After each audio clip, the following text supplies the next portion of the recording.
In conversation with Dave McKeon. Dave McKeon is an award-winning author of short stories and creator of the Lou Gault Thriller Series. His stories reflect on his own diverse background, life experiences, sense of humor, and his unquenchable love affairs with the outdoors. A native New Englander, he has hunted, fished, hiked, camped, skied, and traveled in the eastern United States and throughout New Brunswick and Quebec, Canada, his entire life. He has visited over 60 foreign countries and distant land. A Vietnam-era veteran, Dave has formerly held both a top-secret clearance and the Department of Energy Q clearance. His thoughts are influenced by his experiences working with the National Security Agency, the Environmental Protection Agency, and the U.S. Department of the Navy. And on today's episode of Auto Interview, it's my utmost pleasure, joy, and excitement to offer the show today, Dave Markian. How are you doing, Dave? I'm well, Peter. Thank you. And thanks for the opportunity. Yeah, it's my pleasure, really. I'm so excited to have you on the show today in conversation around your amazing book, and I'm so excited we're here to talk about it. Thank you so much for coming on. Quite exciting. My pleasure. My pleasure. Yeah, yeah. So, Dave, I would like you to tell us about your mystery action novel in the name of Relentless Pursuit, which is the fourth book in the Lou Gault Thriller series. Could you tell us how the book came about? What inspired you to write this book? Well, actually, I've written a lot of short stories throughout my life, Mm, and the inspiration really was a combination of everything being shut down for COVID, and my wife's uh, advancing Alzheimer's. We were shutting down a lot of our trips, mm, and I just felt housebound. And I really like to travel. I really like adventures. And given that I wasn't able to do this in reality, I said, well, you know what? I can certainly do it vicariously. And that was the impetus, really, for shifting from short stories to a novel. mm, And that was really by accident. I hadn't actually intended to step into the realm of the novelist, but oh, things came together, and that's how it came about. Yeah, oh. I love the sound of that, really. It sounds like a lovely way, an amazing and quite fun way into becoming an author, a fun ride into becoming a writer. And before I go on, I'd like you to show the book to the camera just so we see what it looks like. Relentless sure. Here we Pursuit. go.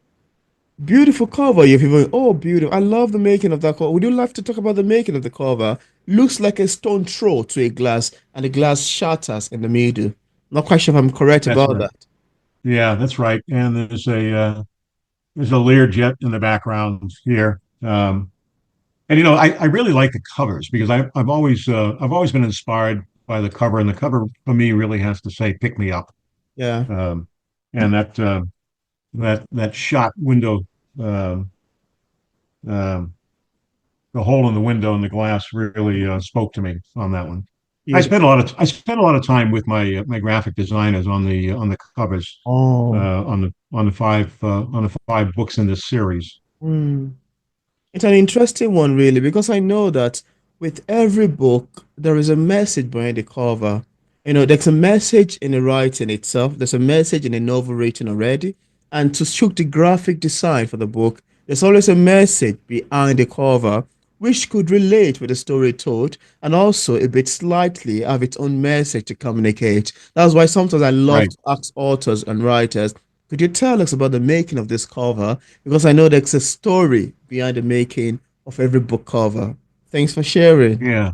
Yeah. Well, every book cover is unique, Yeah. and my approach really is to I love to visit bookstores and just look at the different covers, which ones jump out for me. I may take a couple of photographs of covers that really inspire me, Yeah. uh, but it's always an iterative process, and what we start out with oftentimes isn't what we end up with. Mm, Um, I have just as much fun working with my graphic designers to develop the covers mm, as I do writing the stories. mm. I love your So, take on that. Thank you. Now, I'd like to ask you, Dave, what prompted you to enter the realm of the novelist? What has unexpectedly shown up for you as a writer? I'm curious. yeah.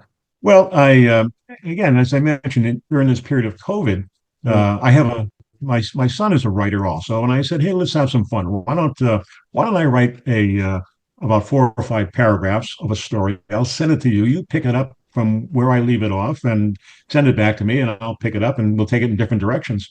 And so I wrote the first one, and he wrote back, and I wrote the third episode, and he wasn't writing back. And I said, "Well, I'll write the fourth, and you write the fifth." And fifth didn't come back from him.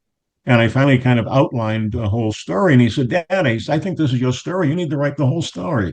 So mm. that's how it really began. It wasn't anything that was really planned.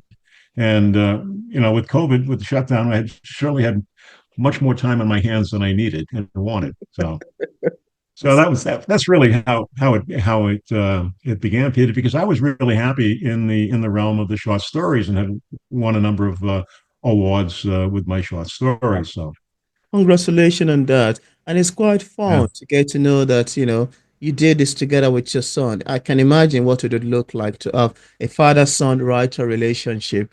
Curious. Well, Very fun, he and really. I have spent many. I think it's gonna be very fun, honestly speaking. Yeah, As you're speaking yeah. it, as you're saying it, I was imagining if I could be, putting myself in the shoe of your son, or putting myself like in the shoe of, oh, if I have a father who's a writer, that would have been very, very much fun. Well, any talent that I have as a writer, I've certainly inherited from my son. That was funny. Thank you so much for mentioning. What fun. Then, Dave, you also have the follow-up book to the first series in the name of Warship. Now, I wanted to ask, Right. for the sake of readers who haven't read that yet, and without giving much information away, could we have a sneak peek Yeah. of what we'd expect in terms of themes and subject lines, picking up Wash? Okay. You have a copy. I'd love you to show again to the camera just so it's what it looks like. Sure. So we came up with a cover that didn't really indicate that it's about the indigenous people of the North American continent. Mm, But the first book, Relentless Pursuit, is really about shutting down an international smuggling ring. mm, And the second book in the series, after we've established the main character, he is one half um, Abenaki, which is an indigenous people in the United States, mm, and the other half is he's Canadian, and he's the current generation custodian of what remains of the ancestral lands of his people, mm. which come under attack. So the land comes under attack. Wow.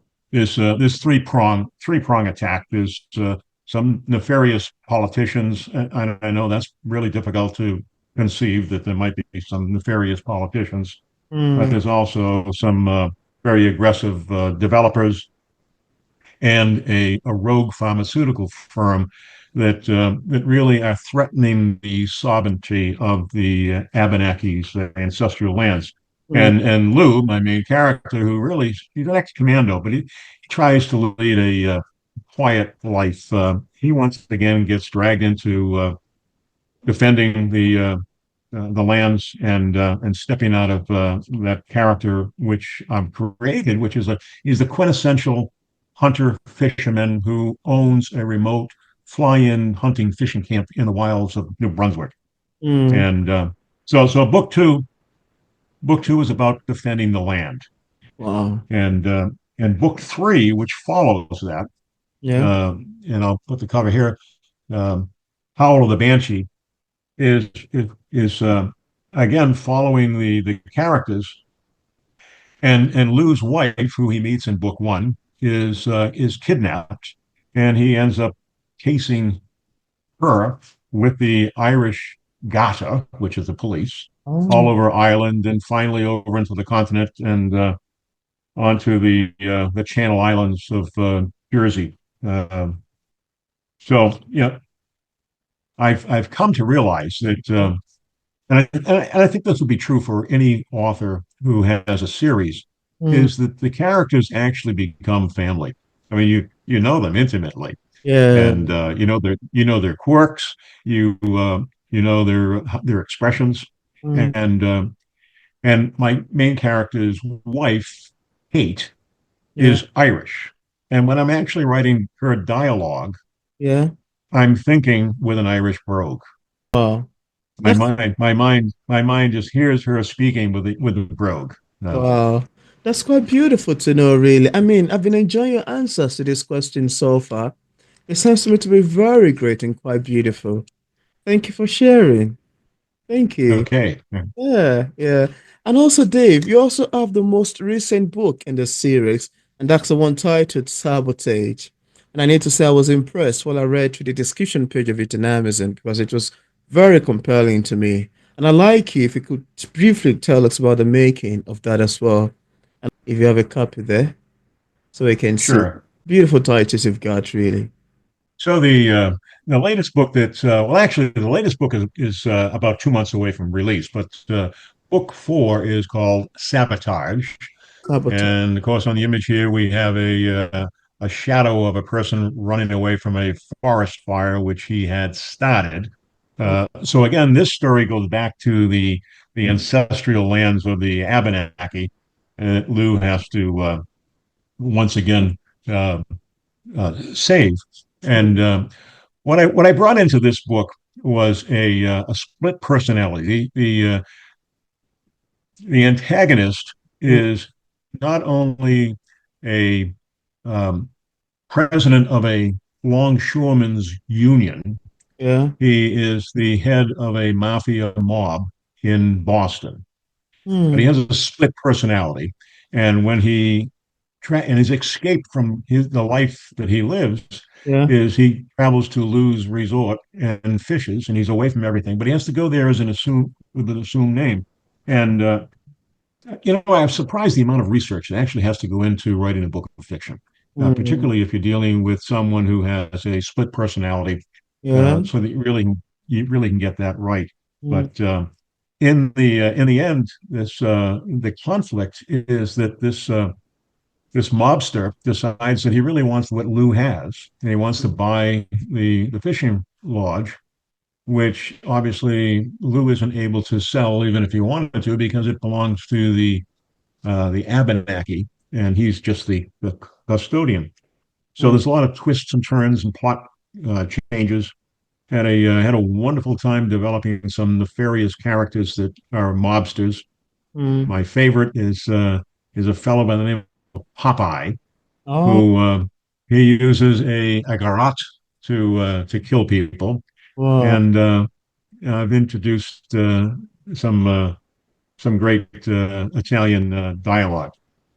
I love my stories, and I oftentimes go back and will read them. And what I've also found is, and a lot of my readers will tell me this, that they like the fact that I'll do brief flashbacks, and I'm not dragging them Oh, through, page after page after page of previous dialogue from other books. So, but but that said, each book really can be read independently and stands alone, and interesting. that was one of my goals. So, That's a beautiful style you've incorporated in there. That's a beautiful style you've incorporated in. I particularly love that when I experience such in novels and writing. And to know that you've written different novels from Warship to Sabotage to this to that, I'm just curious because one of the most interesting things to me as a writer is to sit back and listen to readers' feedbacks. And you may want to agree with me that one of the things that makes literature to be quite complex and interesting as well is the fact that it can be interpreted by different ways by different readers based on their opinions. And sometimes some readers might get a message intended by the author. Sometimes they might be close to getting the message. Sometimes they might be far, say several kilometers or meters away from it. And sometimes they might just hilariously misunderstand the message and interpret the book upside down. As interestingly fun as they sound, I would like to ask you, how do you feel when readers interpret your works slightly differently or entirely differently from what you intended? How does that make you feel? but sometimes you're right. It is interesting when you get feedback. We always want to receive feedback. Yeah. Uh, Most often, I'm surprised. Things that I hadn't expected. Uh, Mm. Kate, who is the female lead that I have in my series, Kate has developed a tremendous fan club. and readers will write back to me and say, "Yeah, I liked how Kate handled this situation," or even, "I don't think Kate would have said that," which makes me laugh. But all feedback is a gift, Yeah. and sometimes it's difficult to see it as a gift because of the wrapping paper that it comes in. Mm. But for the most part, I really enjoy the feedback.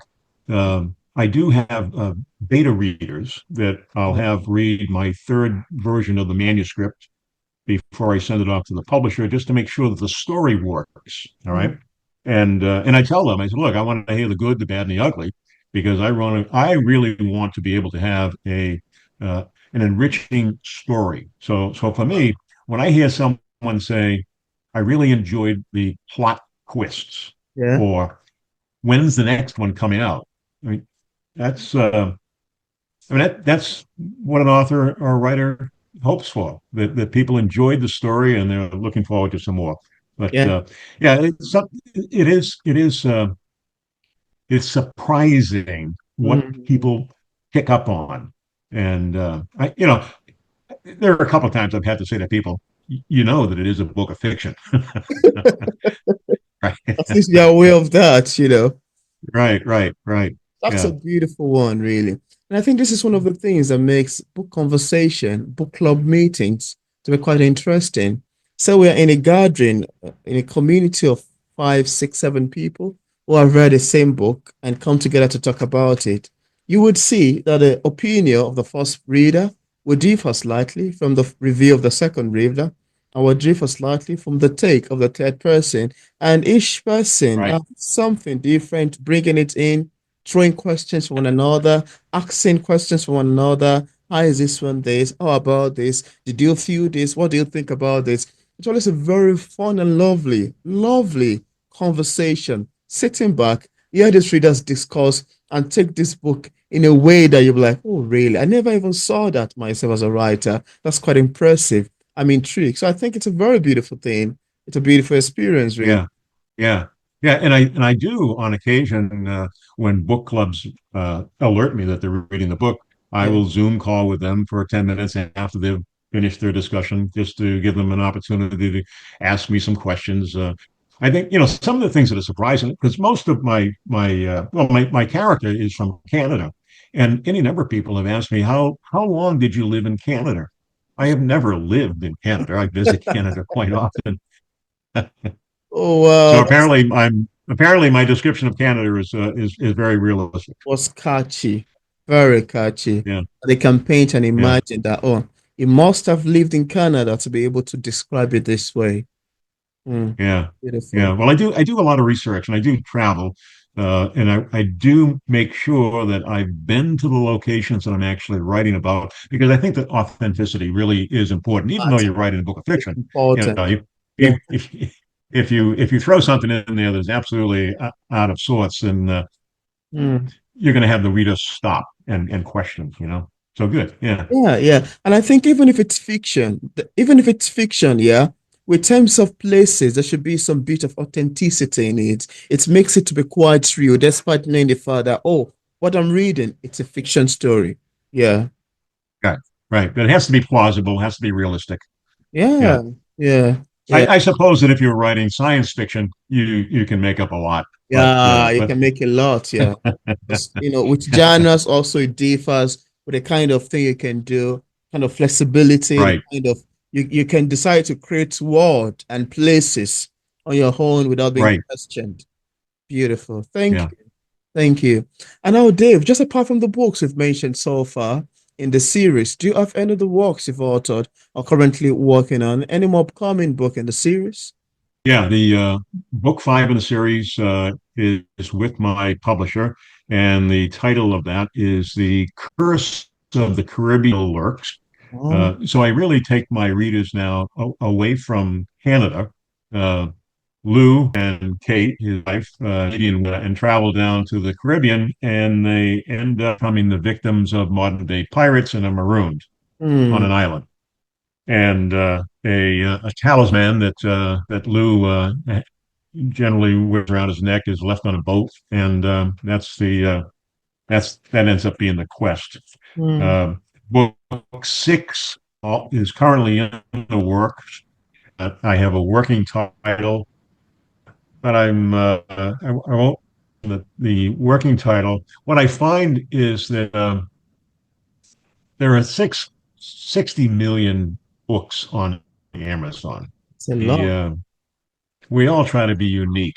We Mm. all try to be unique, and I work hard to find titles that don't exist already. I just don't want to Right. release a book that has the same title as 57 other books, right? So uh, in uh, in the latest novel, they have a lot of action in the United States, Mm. and we have an ancient religious sect is attempting to assassinate the Attorney General of the United States, and the way Lou gets brought in is Mm. where he goes to escape the all the rigors of Washington D.C. I really enjoy creating my nefarious characters, and I hear from a lot of my readers that they really enjoy the character development.